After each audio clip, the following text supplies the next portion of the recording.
स्वागत है आप सभी लोगों का इतिहास विषय के मोस्ट इंपॉर्टेंट प्रश्नों के सुपरफास्ट रिवीजन के लिए।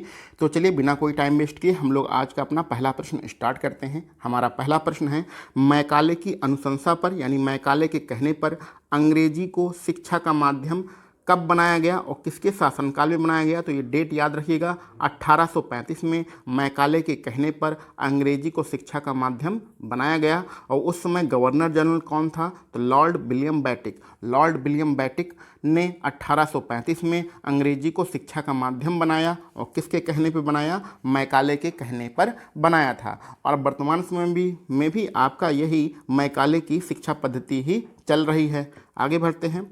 खुद को बंगाल का शेर कौन कहता था?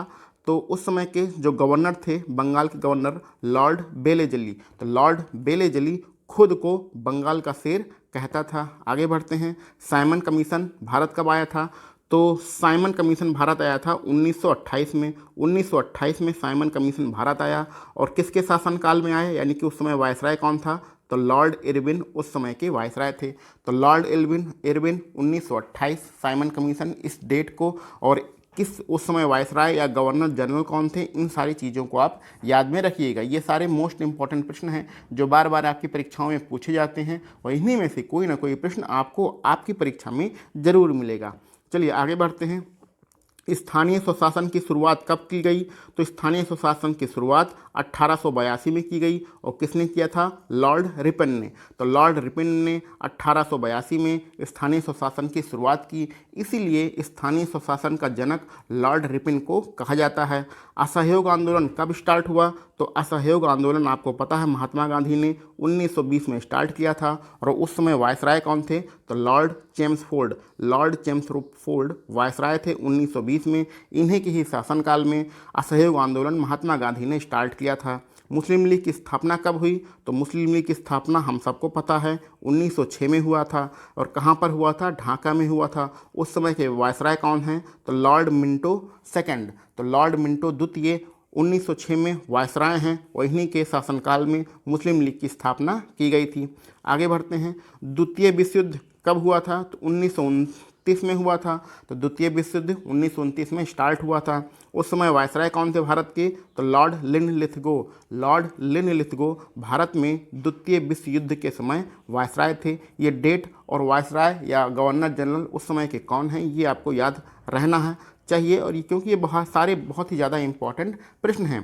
कांग्रेस का जन्म कब हुआ? तो हमें पता है 1885 में कांग्रेस का जन्म हुआ, यानी कांग्रेस की स्थापना हुई। कांग्रेस की स्थापना किसने किया था? A.O. ह्यूम ने किया था। और किसके शासनकाल में? उस समय के जो आपके वायसराय थे लॉर्ड डफरिन थे। तो लॉर्ड डफरिन के शासनकाल में 1885 में कांग्रेस की स्थापना की गई थी। आगे महात्मा गांधी के बारे में कुछ प्रश्नों को हम लोग पढ़ते हैं।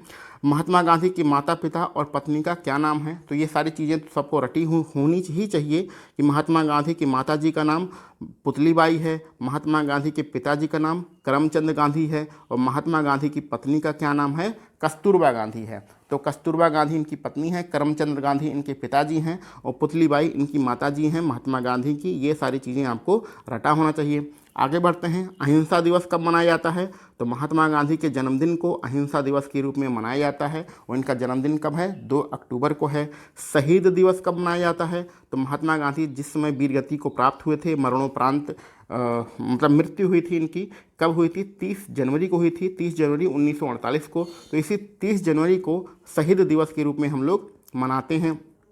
मुकदमे की पैरवी के लिए महात्मा गांधी दक्षिण अफ्रीका कब गए थे? तो मुकदमे की पैरवी के लिए महात्मा गांधी दक्षिण अफ्रीका 1893 में गए थे। तो 1893 में ये दक्षिण अफ्रीका गए थे और वापस कब आए थे? 1915 में ये भारत वापस आए थे। तो 1893 में दक्षिण अफ्रीका गए थे और इतने समय तक अफ्रीका में रहने के बाद 1915 में ये भारत वापस आए थे। यहाँ पर ये भी ध्यान दीजिएगा कि 1915 में ये जब भारत वापस आए थे तो अंग्रेज़ों ने इन्हें कैसर-ए-हिंद की उपाधि दिया था। आगे बढ़ते हैं। गांधी जी के राजनीतिक गुरु कौन हैं? तो गांधी जी के जो राजनीतिक गुरु हैं उनका नाम है गोपाल कृष्ण गोखले। हमारा अगला प्रश्न है, गांधी जी ने सत्याग्रह का पहला प्रयोग कब किया? तो गांधी जी ने सत्याग्रह का पहला प्रयोग दक्षिण अफ्रीका में किया था और कब किया था? 1906 में किया था। तो गांधी जी ने सबसे पहले सत्याग्रह का प्रयोग दक्षिण अफ्रीका में 1906 में किया था। अगर भारत में पूछा जाए कि भारत में महात्मा गांधी ने सत्याग्रह का सबसे पहले प्रयोग कब किया, तो भारत में महात्मा गांधी ने सत्याग्रह का प्रयोग 1917 में किया। कहाँ पर किया था? बिहार के चंपारण में। तो बिहार के चंपारण में 1917 में महात्मा गांधी ने भारत में सबसे पहली बार सत्याग्रह का प्रयोग किया। तो अगर भारत में पूछा जाए तो 1917 बताएंगे। अगर अपने जीवन में सबसे पहली बार पूछा जाए तो सबसे पहली बार 1906 में कहाँ पर किया था? दक्षिण अफ्रीका में किया था। आगे बढ़ते हैं। महात्मा गांधी ने खिलाफत आंदोलन, जलियांवाला बाग हत्याकांड और रॉलेट एक्ट के विरोध में 1920 में क्या किया? तो खिलाफत आंदोलन 1919 में हुआ था, जलियांवाला बाग हत्याकांड ये भी 1919 में हुआ था, और रॉलेट एक्ट कब आया था? ये भी 1919 में आया था। और इसके विरोध में महात्मा गांधी ने 1920 में असहयोग आंदोलन स्टार्ट किया। तो इन सारी चीज़ों के विरोध में ही आपका असहयोग आंदोलन जो कि 1920 में स्टार्ट किया गया था। चलिए आगे बढ़ते हैं। चौरा चौरी कांड से दुखी होकर, ये चौरा चौरी कहाँ पर है? ये आपके गोरखपुर में है।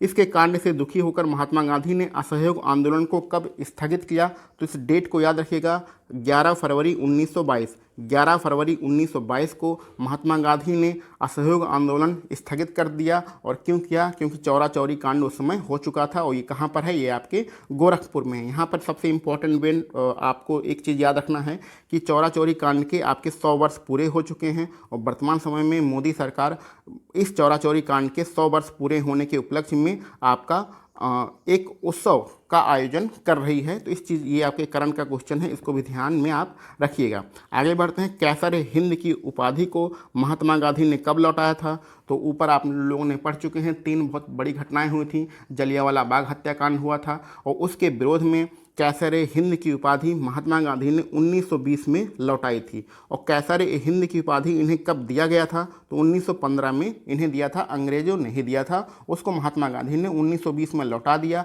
और क्यों लौटाया? जलियांवाला बाग हत्याकांड के विरोध में। आगे बढ़ते हैं।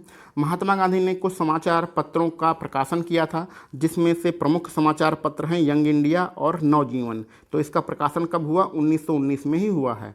तो नवजीवन और यंग इंडिया महात्मा गांधी द्वारा प्रकाशित किए गए प्रमुख समाचार पत्र हैं। और एक तीसरा समाचार पत्र है जिसका नाम है हरिजन। तो हरिजन का प्रकाशन कब हुआ? तो 1933 में हुआ। अगर आपको ये डेट नहीं याद रहता है तो भी कोई बात नहीं, लेकिन इस चीज़ को ध्यान रखिएगा कि महात्मा गांधी ने 3 समाचार पत्रों का प्रकाशन किया था, यंग इंडिया, नवजीवन 1919, हरिजन 1933। गांधी जी को कांग्रेस का अध्यक्ष कब बनाया गया? तो महात्मा गांधी को कांग्रेस का अध्यक्ष केवल एक बार बनाया गया है। मात्र एक बार महात्मा गांधी को कांग्रेस का अध्यक्ष बनाया गया। कब बनाया गया? 1924 में बनाया गया। कहाँ पर बनाया गया? बेलगांव अधिवेशन में बनाया गया। और ये बेलगांव है कहाँ पर? आपके कर्नाटक में है। तो कर्नाटक के बेलगांव अधिवेशन में 1924 में महात्मा गांधी को कांग्रेस का अध्यक्ष बनाया गया था और इन्हें पहली और आखिरी बार बनाया गया था। आगे बढ़ते हैं। महात्मा गांधी ने दांडी यात्रा कब प्रारंभ किया? तो महात्मा गांधी ने नमक कर के विरोध में दांडी यात्रा आपका 12 मार्च 1930 में प्रारंभ किया था। तो 12 मार्च 1930 में महात्मा गांधी ने दांडी यात्रा को प्रारंभ किया था। और इसी के बाद हमारा एक प्रमुख सविनय अवज्ञा आंदोलन स्टार्ट हुआ था। आगे बढ़ते हैं। महात्मा गांधी ने सविनय अवज्ञा आंदोलन को वापस कब लिया, यानी समाप्त कब किया? तो महात्मा गांधी ने सविनय अवज्ञा आंदोलन को 7 अप्रैल 1934 को समाप्त किया था। आगे बढ़ते हैं। साबरमती आश्रम की स्थापना कब की गई?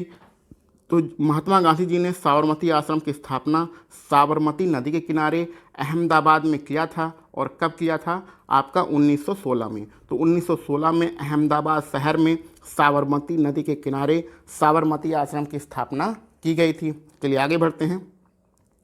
गांधी इरविन समझौता कब हुआ था? तो हम सबको पता है गांधी इरविन उस समय के वायसराय थे और महात्मा गांधी के बीच में गांधी इरविन समझौता हुआ। और ये प्रमुख समझौता कब हुआ था? 12 मार्च 1931।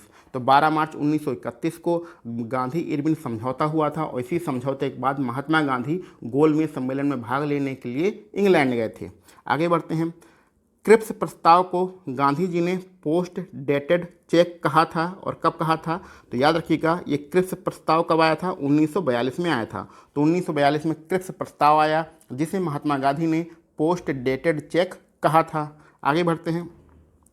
भारत छोड़ो आंदोलन के दौरान, भारत छोड़ो आंदोलन कब स्टार्ट हुआ? 1942 से स्टार्ट हुआ था। गांधी जी ने करो और मरो का नारा कब दिया? तो भारत छोड़ो आंदोलन के दौरान महात्मा गांधी ने करो और मरो का नारा आपके बम्बई के ग्वालियर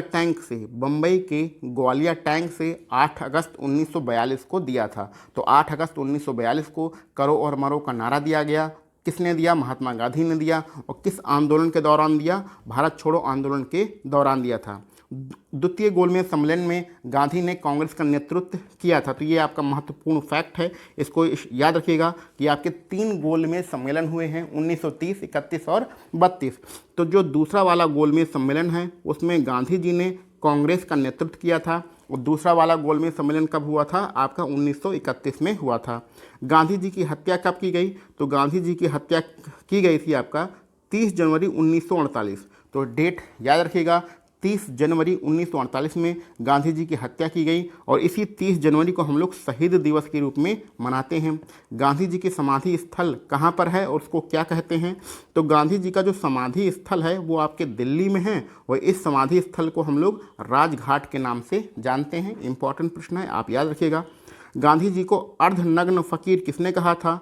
तो गांधी जी 1931 में इंग्लैंड गए थे, वहीं पर विंस्टन चर्चिल ने इन्हें अर्धनग्न फ़कीर कहा था। और इस चीज़ को भी ध्यान में रखिएगा कि द्वितीय विश्व युद्ध के समय इंग्लैंड के जो प्रधानमंत्री थे वो विंस्टन चर्चिल ही थे। तो द्वितीय विश्व युद्ध के समय इंग्लैंड के प्रधानमंत्री विंस्टन चर्चिल थे। इन्होंने 1931 में गांधी जी को अर्धनग्न फ़कीर कहा था। अब आपके 2 प्रश्न यहाँ पर हिस्ट्री से संबंधित है, ठीक है, एशियंट हिस्ट्री यानी कि प्राचीन इतिहास से संबंधित है। जिसमें पहला प्रश्न है पल्लव वंश के संस्थापक कौन है? तो जो पल्लव वंश के संस्थापक हैं उनका नाम है सिंह विष्णु। तो सिंह विष्णु पल्लव वंश के संस्थापक हैं। और ये पल्लवों की राजधानी कौन है? तो जो पल्लवों की राजधानी थी वो कांचीपुरम थी, जो कि कहाँ पर थी? तमिलनाडु राज्य में थी। तो तमिलनाडु राज्य के कांचीपुरम में पल्लवों की राजधानी थी। और इस पल्लव वंश के संस्थापक कौन हैं? सिंह विष्णु हैं। तो आज के लिए हम लोग बस इतने ही प्रश्न रखते हैं। इसके आगे के प्रश्न हम लोग अपने अगले लेक्चर में सॉल्व करेंगे। आप सभी लोगों को वीडियो देखने के लिए बहुत बहुत धन्यवाद।